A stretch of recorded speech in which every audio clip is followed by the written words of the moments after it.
And since we're here, let me start the pointer little utility. All right, so since we learned about lambdas, right? You might know in general that a programming language is a very complicated thing, right? It has a lot of constructs, it has a lot of ways of defining computation, right? The question is how much computation is sufficient, all right? So if you would delve a little bit more into the foundations of computer science, you will find out that at some point in the history of computing, people ask themselves, what is the realm of computable, of things that are computable, right? Can we distinguish between things that are computable and things that are not computable, right? And indeed there are. So there are things that are not computable. We can talk about them, we can define them in English, and we can actually show that there is no algorithm to solve them. All right, and people have been quite preoccupied with that, right? If you're wondering what that might be, right? What kind of thing is not computable? Here's a simple problem, right? So we talk about programs, right? And we know that some programs terminate and some don't. Some programs can go into infinite loop, right? The question is, can I write a program that takes another arbitrary program as input and tells me whether that arbitrary program given as input terminates or not? Right? So I would have a program that, let's say, is called a terminator checker, and I get an arbitrary program P here as input, and the output is yes or no, right? Yes, that it terminates, and no, it runs into infinite loop. And usually we humans, if we look at a program, can quite easily tell whether a program terminates or it doesn't terminate, whether it runs into an infinite loop. Okay? So I want to prove that this does not exist. How am I going to do that? Well, let's assume that it does exist. All right? Let's assume that it does exist. Right? And I am going to come up with the following, you see, and this TC is essentially a function, if we think about it. I can say TCP, and it returns a Boolean, which is true or false, right? So my program P now is going to be the following piece of program.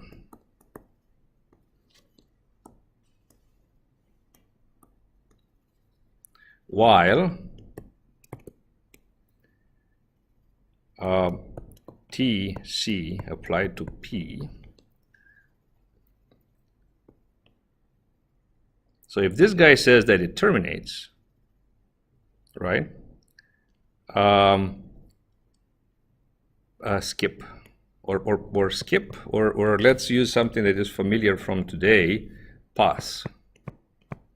So remember, pass does nothing, right? So if you want to be more, we're going to learn about while loops very soon in Python, but you might understand what they do, right? While whatever condition here is true, keep doing whatever is inside, right? So I'm going to do check this. If it's true, I'm going to do this, and then go back again, check this, and if it's true, it's still true, I'm going to do this, and so on and so forth, right? So this is a very interesting program, right? Because this P is the same as the P that I'm passing in here, right? So it's a self-referring program, but that's no problem because we're used to recursion, right? So we're saying that if this guy says that P terminates, then I'm going to make sure that it doesn't terminate, right? Because if this guy returns true, what am I going to do? I'm just going to do pass and do it again, pass and do it again, right? So if P terminates, then it must be the case that P doesn't terminate. So if P terminates, it returns true here, and because it returns true here, we never exit the while loop and it doesn't terminate. And if P doesn't terminate, then it returns false, which means that we're going to get out of the loop right away, and it means that it terminates, right? So not terminates implies terminates. terminates implies not terminates, right? This is a nonsense. Something must be wrong. What is wrong? Our assumption that this thing exists, right? Because we started from the very beginning. Let's assume that TC exists, right? So TC doesn't exist. So the ability to compute, to decide by an algorithm whether a program terminates or doesn't, that algorithm does not exist. It's a non-computable problem, right? So looking at the entire universe of problems that we have around us, we can divide them into computable and not computable, all right? So the question is, how large is this, right? And this question was answered by three guys in three different ways, right? One was Turing. You probably have seen a movie recently about that, right? The other guy was Church, Alonzo Church. All right, so he invented lambda calculus, which lambda calculus is the precursor, right, the ancestor of the lambda form that you see nowadays in Python and in many other languages. And another guy called von Neumann, right? And you might hear people saying about today's computers that they have a von Neumann architecture, right? So he invented a sort of a type of abstract machine which became the foundation of all the computer architectures that are now in production. So each of these guys did it in a different way. Turing did it with the Turing machine, with a formalism called the Turing machine. Church with the lambda calculus. Von Neumann with the so-called random access machine. And then they proved, each of them tried to prove that theirs is better than the others, right? And they ended up proving that they're completely equivalent, all right? So because the effort was so intense at investigating this, they sort of reached the conclusion, even though they don't have a proof, and this is called the Church thesis, right? The Church Turing thesis, that everything that is computable is described by either of these three formulas, since they're equivalent, right? Either described as a Turing machine, or described as a lambda calculus expression, or described as a random access machine, right? And this led to the concept of Turing computability.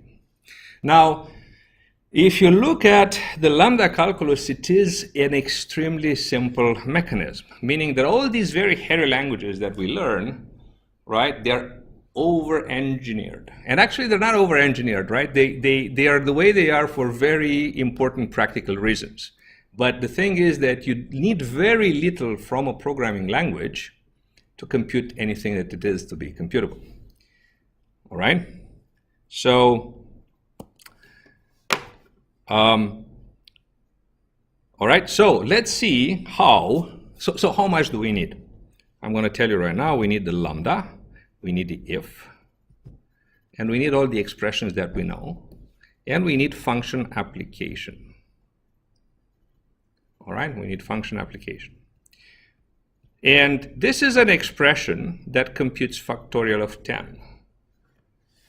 And you see, we're not using a def, and we're not using recursion, which seems to be a very essential part, but we're not really using recursion, right? We're not using assignment, we're not using while loops, we're not using procedures per se, even though you could argue that the lambda form is a procedure, right?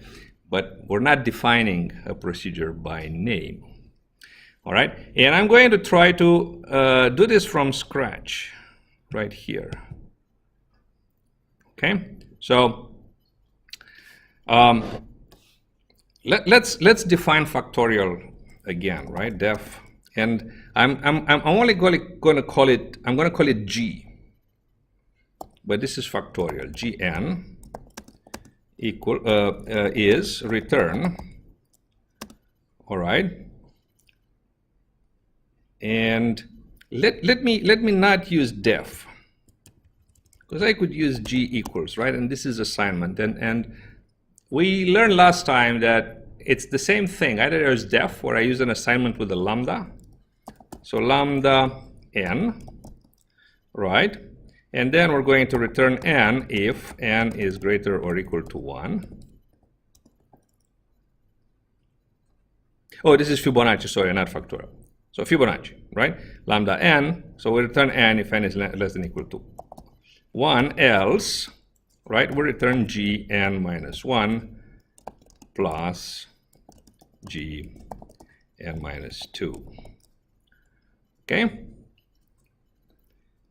And if I leave it like this, g evaluates to factorial. So I can say g5, g, I think 8 is a more interesting number, 21, right? So this is factorial. So we're going to, what we want to do is not have to use the name g, right?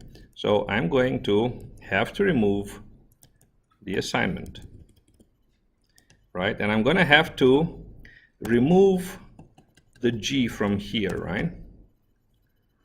So what are we going to do? Well, I need a function to come from somewhere. Since I can't get it from the outside, the only other way I can get it is use it as an argument, right? So I don't have the g. The only thing I can do is use it as an argument, right?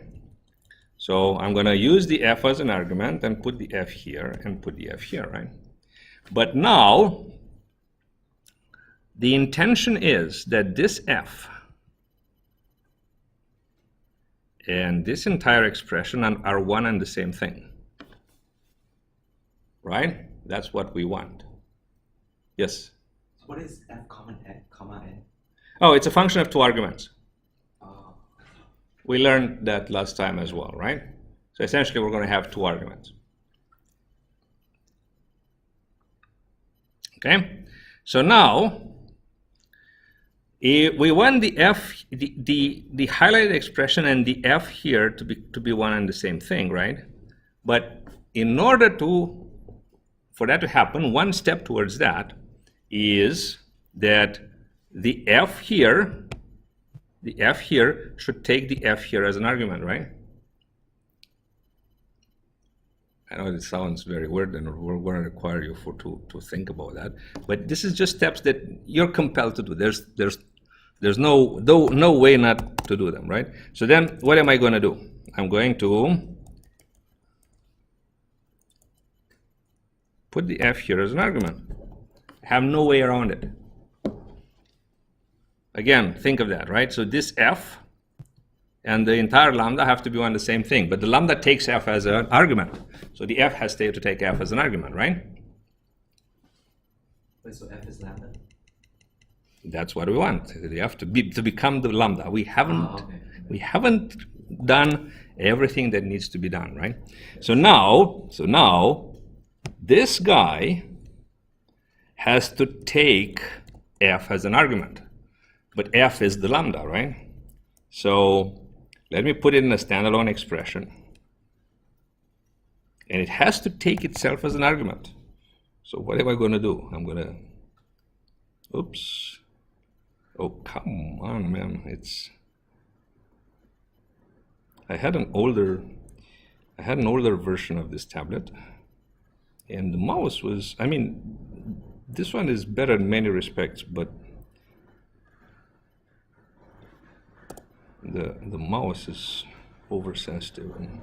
All right, so it has to take itself as an argument, right? So I'm just going to put it here. Does that make sense?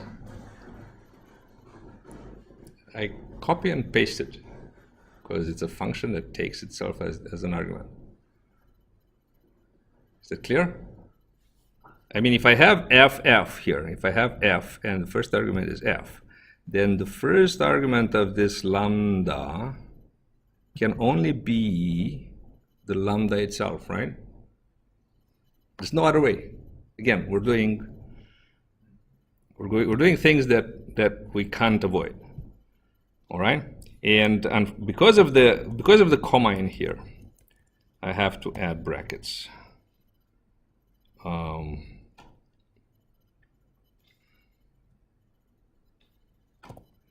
And then I have to provide the n, which is, let's say, 10. All right? And I'm done. So now if I press enter, it's something we can evaluate.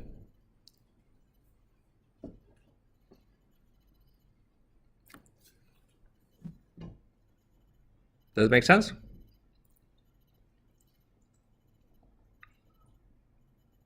So it's a very straightforward technique, right? Let's say I want to do it for factorial.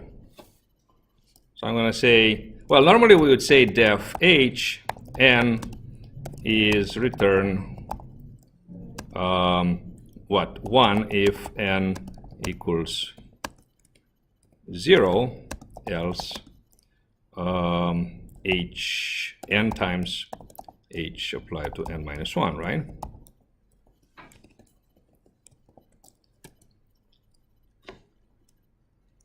And if this keyboard was better. Right, alternatively, exactly the same thing I would accomplish with h is assigned lambda. So you see I'm not even bothered to test it because I know it's correct. And I don't have to use the return here. So 1 if n equals 0, else n times h n minus 1.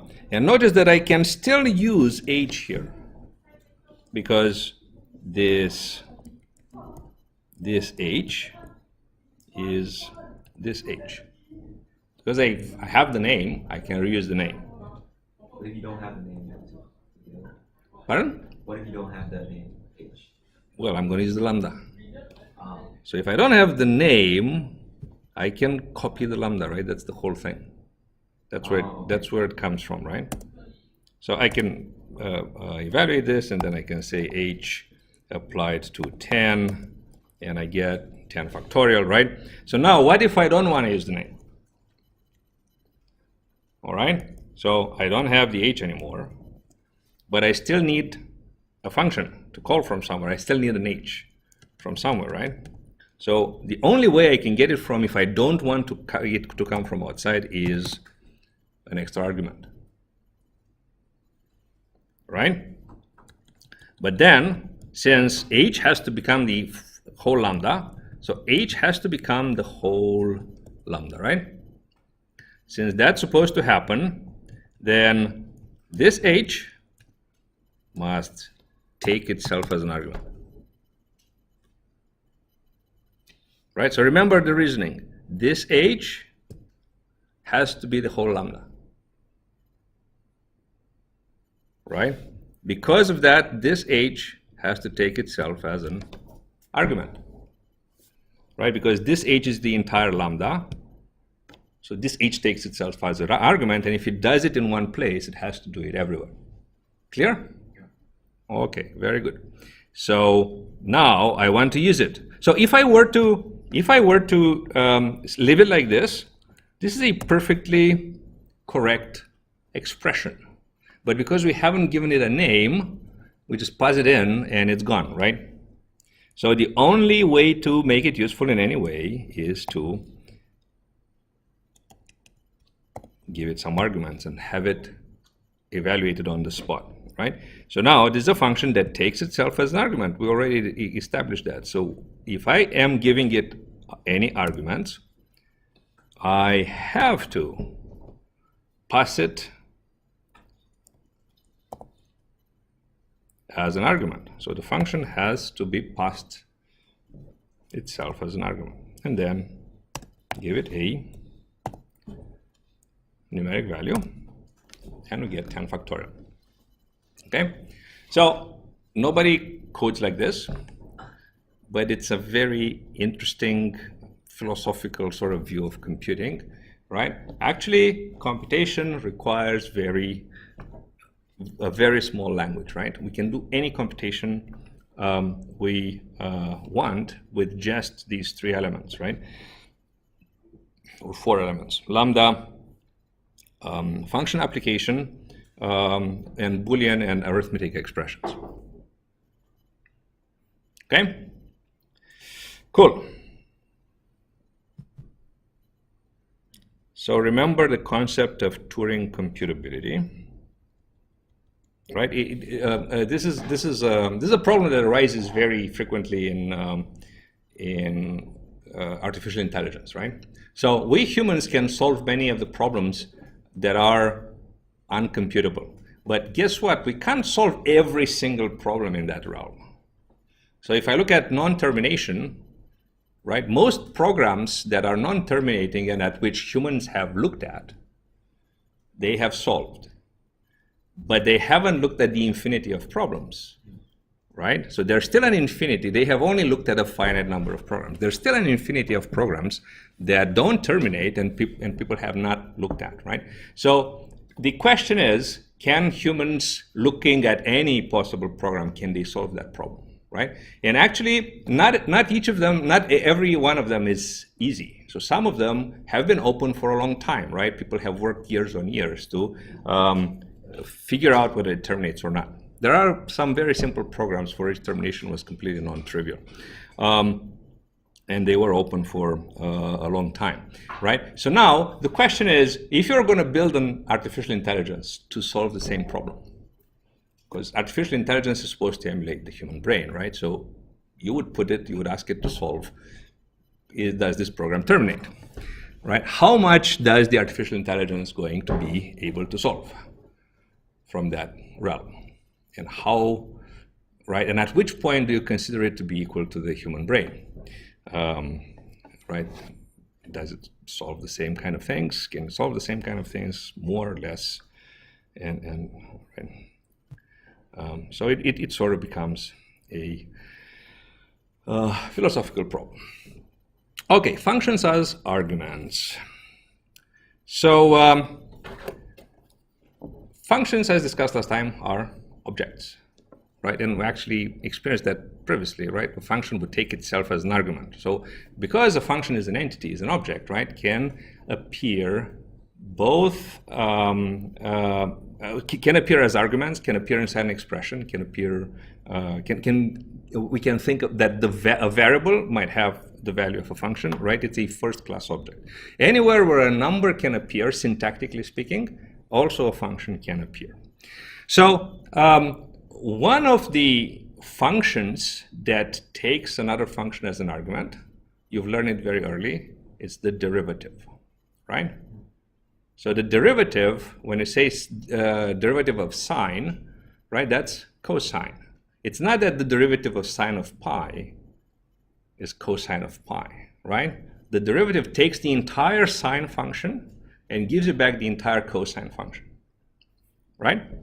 So we want to try to compute derivatives of arbitrary functions. So now, if I'm going to import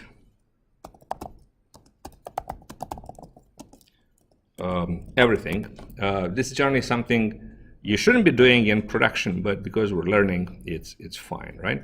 So now sine becomes a function. We can use it as a symbol. Sine of pi, right? So pi is available as a value because it's in math, and sine of pi is almost 0, but not quite 0, right? What is the derivative? Right? How would we would define a derivative? Well, we would take in a function, we would take in a place where we want to compute a derivative, and obviously we can't, I mean, it's not that we can't, we could in principle, and there are symbolic derivators, but they are outside of the scope of this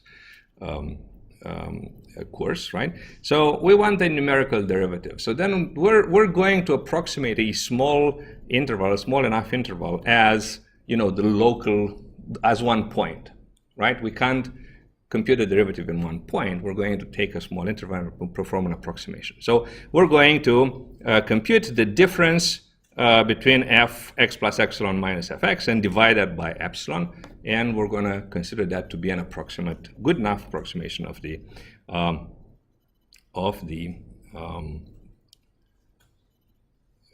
function that we want to derive, right? So You can take this.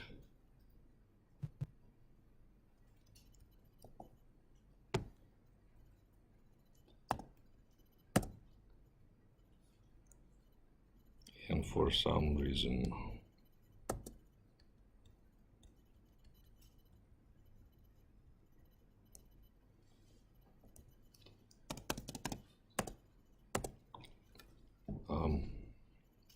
all right, and then we can compute things like this.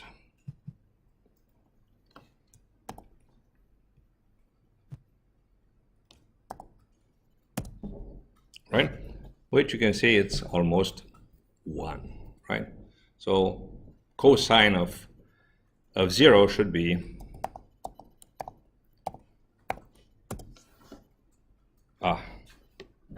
this one is exactly 1. Right, close enough. Now,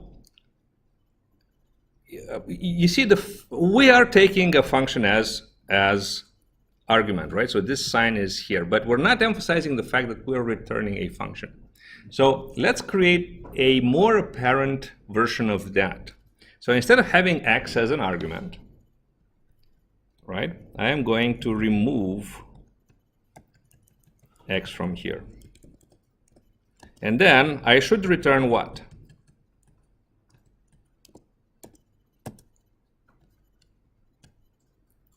What should I return?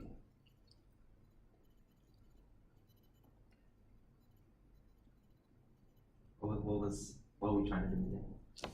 So you see, the derivative I was saying that takes a function in and gives you back a function, right? But what we define here is not quite that.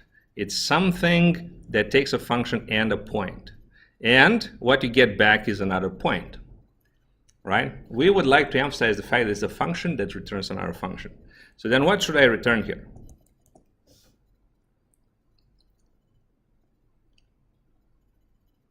I still have to get an x from somewhere, right? So this is a correct expression. The x here and the x here, they're correct entities, right?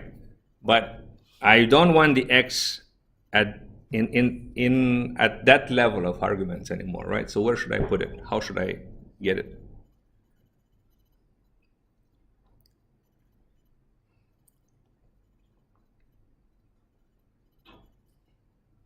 You just define a range of x inside the function. Why a range? So you can have many points, right? But then how do I get it for that one point?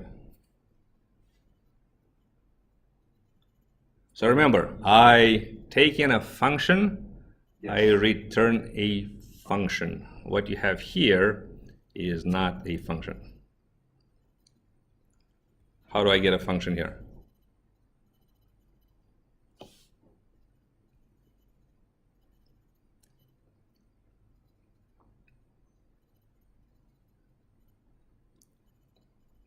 How do I create a function on the fly? Lambda. Lambda, right? Very good.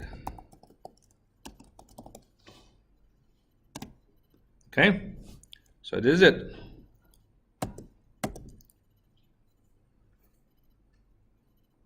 All right, so how do I invoke it now? Well, I can say my cos is equal to derivative of sine with a precision of 0 point some number of zeros and 1. All right, and then I can say my cos applied to pi, for instance, which should be -1, right? And it's close enough, right? Alternatively, I can say, I don't need my cos. I can say derivative of sine and precision, further apply to pi. It's fine, right? So remember, wherever I use, so this is the definition of my cos. Right? This is the definition of my cos. Wherever I use my cos, I can replace it by its definition. This is something we know from algebra. Right? So then it shouldn't surprise us. Okay? This clear? Now, let's dial it up a bit, because soon we're going to learn a bit more about these nested functions, right? So I can say def derivative of f and epsilon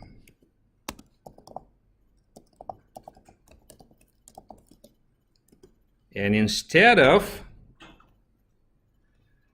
returning a lambda, let me define a g x.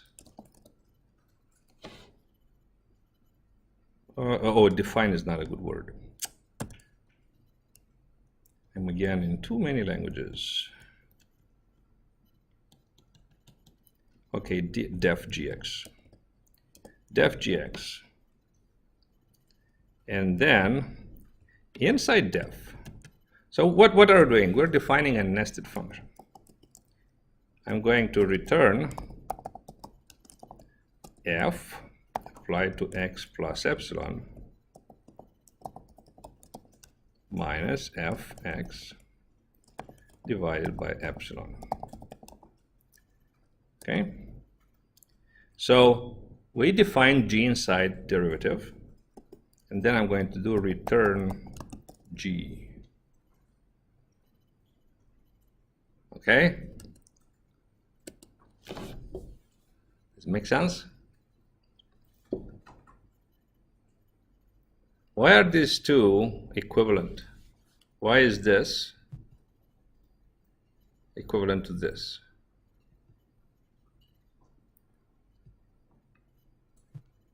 Isn't it because the second one, you're in a sense just giving that function a name and then returning it? Yes, exactly. Very good. Right? So I haven't done anything but, right, giving this lambda a name. I can do it in two ways, either by assignment or by a def. We're going to see later that the def is a bit more powerful because we can have side effects in there. We discussed about side effects last time, but we're not going there yet. So for the time being, with what we know, def and lambda, and assigning a lambda to a name, they're the same thing. Okay, so very good. The interesting thing is that g is hidden at this point. So if I try to evaluate g, well, unfortunately, we're getting the g that we defined somewhere above, right? This g, right? We're getting that g. Unfortunately, I think I can say del g, and then g is undefined, right? But our derivative still works. So this derivative, which is the last derivative we defined, this one still works, right? So if I call it here, which means that this g that is inside is still there. We haven't deleted that one, right? So we can see that these g's have different lives. They're different g's, right? There's the g that was defined outside, and the g that is inside has a scope, right? Has what we call a scope, has a range. This is the range of g, which we call it the scope. It's only defined in that scope. As soon as we exit that scope, g becomes unknown to the environment, right? We don't know what g is anymore. This is a very good thing because we don't want to pollute the global environment with too many names, right? In general, at some point we're going to have so many of them we don't know which is which. Moreover, we're going to have many people contributing code, and the likelihood of name clashes is very high, and you don't know which name will prevail. Is it my name? So we're going to use both of us. We're going to use the variable name x. Which one is going to prevail, my x or your x? It's going to be very difficult to control, right? If mine is lowered last, then mine prevails. Otherwise, yours prevails, right? So it becomes very non-deterministic, very hard to control. It's something we don't want, right? So this is a good feature. Having scope to a programming language is a good feature. Cool. So moving on, let's do something more sophisticated. Let's try to solve an equation, right? The equation being an arbitrary function f, right? The root of an arbitrary function f, right? The root is fx equals 0, right? So how would we go about that? So you have a function which has some roots, right? So this is f of x, this is x, and these are points where f of x is equal to 0, right? These are the roots of that. And the function may be as complicated as, I don't know, sine square minus 3 or minus 0.5, right? So sine square minus 0.5 or plus 0.5, what? I think minus, right? So it will be symmetric to this one, right? So it's gonna still be 0. So this is minus 0.5. It's gonna look like this. It's a bit sharper since sine square, but still looks like a sine, right? But then because it is going to be symmetric to minus 0.5, because our equation now is sine square x minus 0.5 equals 0, right? So this is not very easy to solve. You don't have an analytical solution to it, right? And we would like to find some of these points. Not necessarily all, but some of them. And my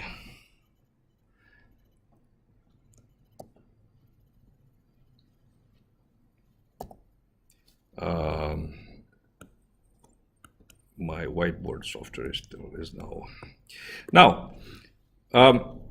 So I'm just going to have two roots. Now, what would be, there are many solutions to solve this numerically, right, to get approximate solutions, right, and we're going to do a very simple one. So one important aspect is to try to isolate an interval that has the solution inside, right? So how do I know that it does? Well, I have an A here and a B here, and FA times FB is negative, right? FA times FB less than 0. That tells me that between A and B there's a solution, right? It could be increasing or it could be decreasing, right? But necessarily, if I am to cross the axis, I have to have one sign on one side and the other sign on the other side, right? And then we do halving, right? One very efficient way of searching for something is by halving. Right, I halve the interval. There's a game that does that, right? So you ask me to guess a number to pick a number between 1 and 100, right? And you want to guess it. So what do? Well, is it greater than 50? I'm going to ask, right? So you halve the search, and I'm going to say yes or no. So obviously, if yes, you're going to know that number is between 50 and 100. Otherwise, it's between 0 and 50, right? And you're going to keep halving the interval and reduce the limits, right? And you're going to find the solution in logarithmic time, which is the fastest way to do that. So it's the same here, right? So we take the half of A and B, let this be C, and we check, does C have the same sign as B or as A? If it has the same sign as, or is it opposite to C or opposite to A? If it's opposite to A, then the solution is between A and C. If it's opposite to B, then the solution is between B and C, right? So I have reduced the limits of my search interval. And I'm going to continue doing that, right? Next one is I'm going to take the half of A and C, call this D. So does D have the same sign as A or as C, right? So if D and C have opposite signs, it's between D and C. And I'm going to keep narrowing down the interval, halving it each time till it reaches a prescribed precision, an epsilon, right? When D and C are smaller than an epsilon, then I will conclude that I reached the result with the desired precision. I'm going to stop and let the user know what that result is. All right. So this is called the bisection method. We're bisecting the interval. A somewhat faster solution is the Newton-Raphson method, which you might have learned already, right? It's a bit more sophisticated. It requires the computation of the derivative. So again, you try to find an approximation. Right? It doesn't work as well as the bisection method, though, right? we're not going to do this method, but just to remind you, it might be an interesting thing, an interesting exercise. So you pick an approximation, initial approximation, right? And it has to be cleverly picked. It doesn't always work, right? And then in this initial approximation, A0, right, you compute the derivative. The derivative gives you a slope, and then you check that line. You check the point of intersection with the axis, right? So that's your next approximation. So if we're going again, right? So the first approximation, first approximation is here, A0, right? At the A0 point, you compute the derivative, which will give you the slope of the tangent. And then you go on that tangent and you find the next approximation, which is here. What did I do wrong? This used to work flawlessly. It only doesn't work on this tablet. Right, so this is my first tangent. This is my first approximation. So this will be my first approximation. Sorry, A0. This will be my second one, right? A1. And then in this point right here, I am going to compute the next derivative, right? Which is going to intersect the axis in a point that is closer to the root. And by keeping this process, iterating this process, right, we're going to get a point at some point. We're going to get to a point where the epsilon between these two values is within the precision, right? And at that point, I can decide I can stop. So this one is actually quite a bit faster, reaches the solution a lot faster, but it behaves well for a lot fewer functions. There are ways to circumvent that, to make them work, right? Especially, it doesn't work for functions that have a certain type of symmetry. And there's ways of breaking that symmetry, but again, outside of the scope. So let's do the bisection search. I have a class till 8. I have a class till 8 o'clock.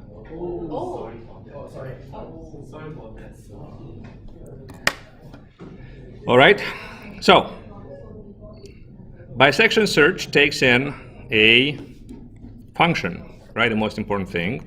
There's a lower limit, there's a higher limit. So we were talking about the fact that we have to estimate an interval, we come up with an estimate, with an interval where we suspect that the root might exist. And we need a tolerance, which in this case I denoted by T because it's faster to type. All right, so we're assuming from the very beginning that f applied to L times f applied to high is less than 0. We're not checking that. Okay? So we're computing the median point, all right, which is L plus H divided by 2. We're computing the new value at the median point, right? And now we're trying to check whether, so M is going to be one of the limits, necessarily is going to be one of the limits. But we have to find out whether it's going to be the lower limit or the higher limit. If it's going to be the lower limit, we throw away the older lower limit. If it's going to be the higher limit, we throw away the previous higher limit, right? So one case that we have to guard against, right? You think that it never happens because the likelihood of hitting 0 is very small, right? But we're working with with numbers that have finite precision. Whenever we're looking at real numbers represented inside a computer, they have finite precision, right? So it's not an infinity of numbers. It's a finite number of numbers. Very large number of numbers, but finite.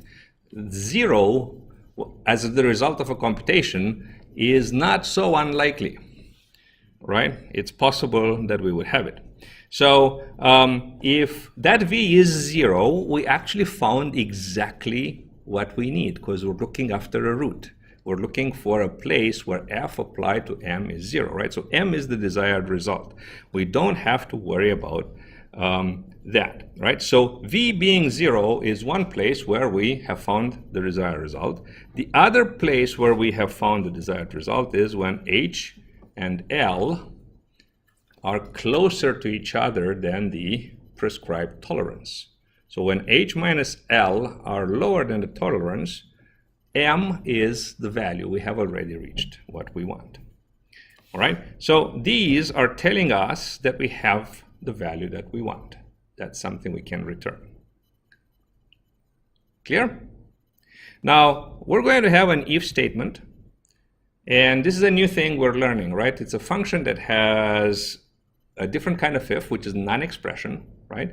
And we can have multiple return values because of that, right? So if divides the stream of computation, the workflow of the program, in 3 different separate directions, right? We either do what's here, or we do what's here, or we do what's here. And which of these 3 direction are we going to go to? We discriminate with the conditions in the if, right? So if this one happens to be true, we're going to ignore everything else and worry only about what's inside here. But if this is false, we're going to subsequently evaluate what's in here. And if this happens to be true, we ignore anything else and worry only about what's in here. Right? And we can have as many elifs as we want. We can have as many elif clauses as we want. We can have, so sometimes you're going to need to write 5, sometimes you're going to need to write 10. There's no limit, right? But ultimately, if even the last elif condition is false, then you need to have a backup plan, right? So you're going to take this else, ignore everything else, and execute whatever is here. Okay, so let's look at these 2, which we haven't examined, right? In this case is clear, right? We have completed the computation there. We got what we wanted, right? So we can return m as our result.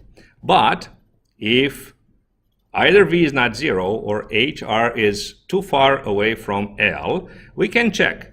If v times fh is less than 0, right, it means that v is the new lower limit. Actually, m is the new lower limit, right? V is fm. So v is the new lower limit, all right? So lower limit times higher limit is less than 0, right? So in that case, look how we perform the replacement. I'm going to say, oh, my computation is going to be accomplished by recursively invoking bisection search with f. This is the new lower limit, same higher limit, and the same tolerance, right? So, in other words, if I'm in this situation,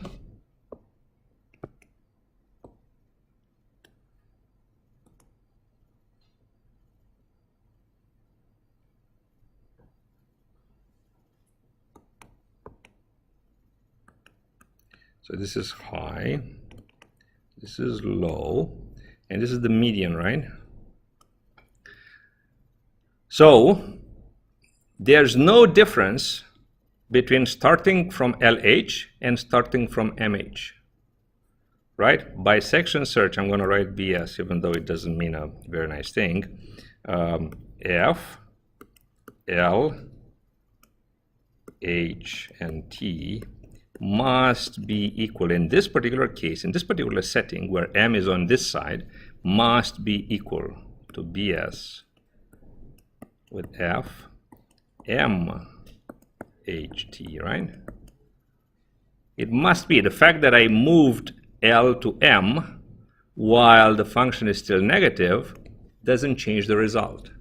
So this is all I'm saying here, right? I'm saying that this guy is equal to this guy whenever this is true. That clear? Yes? Yes. Cool.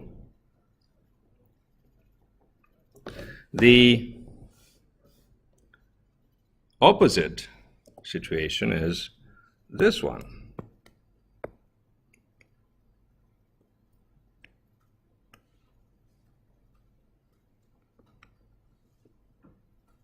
So I have L here, I have H here, and I have M here, right? So in this case, Fm and Fh have the same sign, right? So Bs of F, L, H, T must be equal necessarily to Bs bisection search F, L, M, and T, right? So this is all I'm saying here, that this guy and this guy are the same when this is false. So the opposite. So when both this and this is false, right? So the only thing that is left is V times Fh is greater than 0. Right?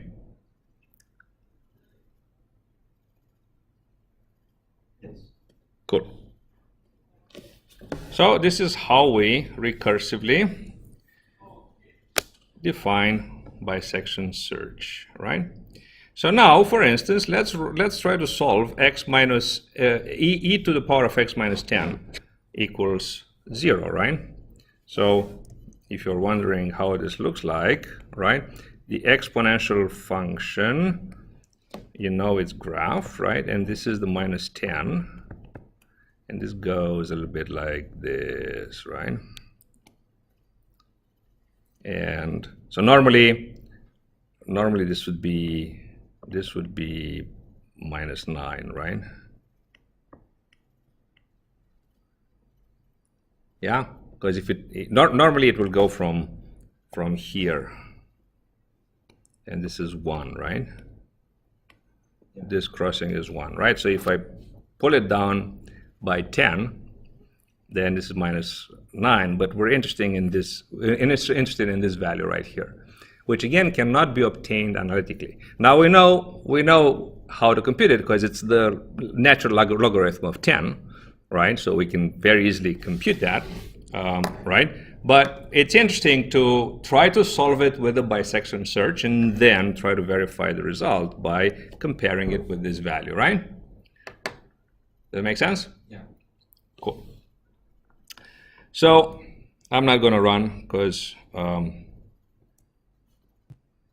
I've obtained this by actually running it. I know it's nicer to just see how it works, but if you invoke bisection search, right, and how would you express the e to the x minus 10? You would express it in this way, right? And we suspect that there's a solution between 0 and 100, which is a very generous interval, right? It's definitely greater than 0, right? So we know for sure, but we don't quite know what the higher limit is, so we give it a very... and we also want to finish quickly, but you can come up with a higher precision here with a smaller number, right? And it evaluates to this value. This is what we're going to get back, right? And if you evaluate log 10, this is what we're going to get back, right? So how many digits do we want to be conformant to what number of limits digits do we want to be conformant? About 2 of them, right? So you can see that we have 30 here and we have 30 in the log 10. Essentially pick this because it's easy to compare digits. All right. Actually, I have an example where we improve the precision, right? So if we improve the precision, right, we get this, right? And let's see how many of them are, because you see when I highlight something, the editor will automatically highlight any other string that is identical, right? So if I push it one more digit, this highlighting here disappears, right? Which means that it's already different. But if I reduce it by 1 digit, right, the highlighting here appears, which means that the 2 highlighted parts are identical, right? And now we would have 1, 2, 3, 4, 5, 6, 7, 8, 9, 10, 11, 13, I think it's 13. So it's up to here. 1, 2, 3, 4, 5, 6, 7, 8, 9, 10, 11, 12, 13. So 13 decimal points identical, right? Which is probably the number of zeros that I put here. I don't think I counted. I wanted a specific number. I just pressed the 0 for a while and then took my finger off. Okay, x cubed minus 10 would in principle give you the cubic root of 10, right? And strangely, if you do this, right, you're going to get back 50. What do you think that is?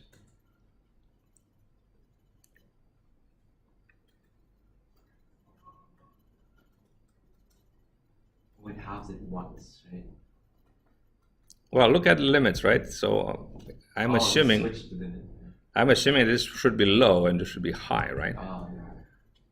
So I'm operating with input data that doesn't conform to the assumptions we made, right? So do you know what GIGO means? Garbage in, garbage out, right? So you can rely on the result only if what comes in is not garbage, is not to be good, right? So if you're going to provide garbage, then don't expect a result that you can rely on, right? Okay, while loops, very quickly, right? We've already encountered them. So instead of using recursion for, so you see, we are repeating computation, right? And we're doing that by recursion. What really happens here is that this computation is performed once, right? And together with this computation, this is a piece of computation. And then because bisection search is invoked again, we're going back to the top, right? And then we're performing this again. So we're essentially repeating these pieces of computation several times before reaching a result. And what are we after? We're after the point when this statement is executed. That gives us the result, right? Everything else gives us a continuing computation. And so recursion does give us that. We can achieve the same thing, right? Perhaps in a more intuitive way, though, you know, intuitive way for people who like to think sequentially, right? Not necessarily for people who like to think algebraically. But so what happens here is, for instance, this while loop executes as long as this is true, right? So I is initially 1, I, because of that, is less than or equal to 10, so we execute the print, we execute the increment, and notice that this is an assignment and it has side effects. We cannot have while loops without side effects. And because of this assignment, the value of I changes, so there's reason to believe that if I evaluate this condition again, the result might not be the same as the previous time, right? Side effects will give us that. The same expression might have a different value. In everything we discussed before, because we kind of avoided assignment, whenever I evaluate an expression, doesn't matter if I evaluate it multiple times, it always produces the same result, right? But now it's different. So I increases by 1, becomes 2, right? I have reasons to believe that this might lead to a different value. I evaluate again. It's still true. I would still evaluate these two. I would still execute these two, right? But eventually, as I grows, at some point, this becomes false, right? And from this point, immediately after evaluating the condition, without executing what we call the body of the while, without executing that, we jump out and execute whatever is next, okay, which is this guy. So this would be the output, right? You're going to see line numbers, right? 10 lines, and then finished. And this is an iterative computation. It uses while. All right. So I have a bunch of now pieces of code that are doing things that we have seen before, but they're done with while loops. All right? So I'm going to leave these as exercise. Actually, I want to discuss them a little bit next time, but I'm going to leave this largely as exercise. Very interestingly, we have the bisection search written with a while loop here. Okay, and actually, let's next time let's continue from here, because I need to talk about the continue and break statements. Nevertheless, right, in your assignment 1, you have to reuse this recursive function that we discussed just now. Excuse me, Professor. Yeah, I'm almost done. To use the class from 8. So is the class ending soon? Yes. Okay, thank you. Give me 2 minutes. All right. So exactly this code that you saw in class, it's here. You have to reuse it. You have to find your own way of creating a computation with it. Okay, so look at this, right? Compare this with split right.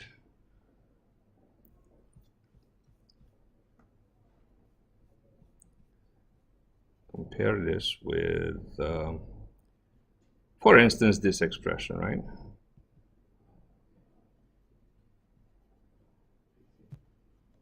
So what you need in there is something like this, right? Okay, so this is it. If you have questions, I'm going to be outside. I can stay for a while.